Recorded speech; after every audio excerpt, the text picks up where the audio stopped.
comment se passe une carrière? Une carrière, comme vous le devinez, elle est faite de hauts et de bas. Des moments comme ça, il faut accepter de perdre. Il faut savoir en tirer les conclusions, bien sûr, pour pouvoir connaître des moments comme cela par la suite. Et puis après, je finirai par l'influence du rapport personnel que l'on a à l'échec. Où est-ce que l'on se situe sur cette question-là? Et pour moi, j'ai été toujours étudiant, alors avec des aménagements horaires, d'abord en biologie appliquée, puis après en école de commerce. Mais ça m'a permis d'avoir un équilibre. On dit souvent, bah, oui, vous faites des études, c'est pour l'après, mais je crois que ça m'a aidé pendant, justement, dans ma capacité à bien me positionner par rapport à la perspective de l'échec. Et je le dis souvent, d'une certaine façon, en étant étudiant, je me suis organisé la liberté d'échouer pour mieux réussir. C'est-à-dire que j'avais d'autres portes de sortie et je pouvais quitter le jeu au moment où je voulais et faire en sorte que ça demeure un jeu, même s'il y a beaucoup de pression, même si on ne dort pas bien la nuit avant de courir, même si c'est parfois très très difficile et qu'on se sent seul.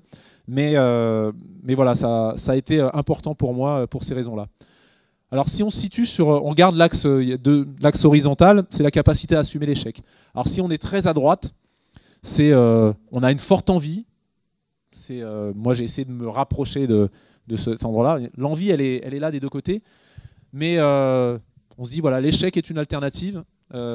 Qu'est-ce qui m'arrive si j'échoue? Qu'est-ce que je perds? Et qu'on est capable d'assumer ça. Ok, je perds ça. J'ai beaucoup travaillé comme des athlètes qui, certains, moi ça n'a pas été du tout ma porte d'entrée, j'étais pas du tout comme des athlètes qui se sont dit un jour, moi je veux devenir un champion.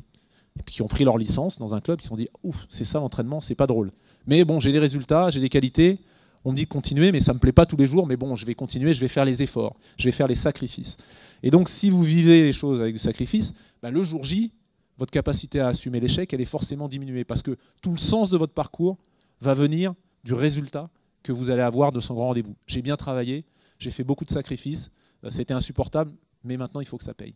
Et donc, ce qui va dominer dans votre tête, c'est il faut, c'est le devoir. Je dois gagner. Pour cette raison, pour d'autres, mais c'est je dois.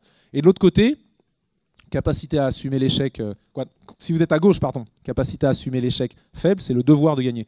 Et pour moi, c'était au contraire de faire vivre l'envie. Je veux gagner.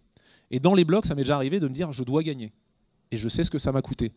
Je me suis retrouvé en 93, je vous ai dit, 4e à un championnat du monde, très heureux de l'être, parce que j'avais bien couru et devant, les autres étaient plus forts.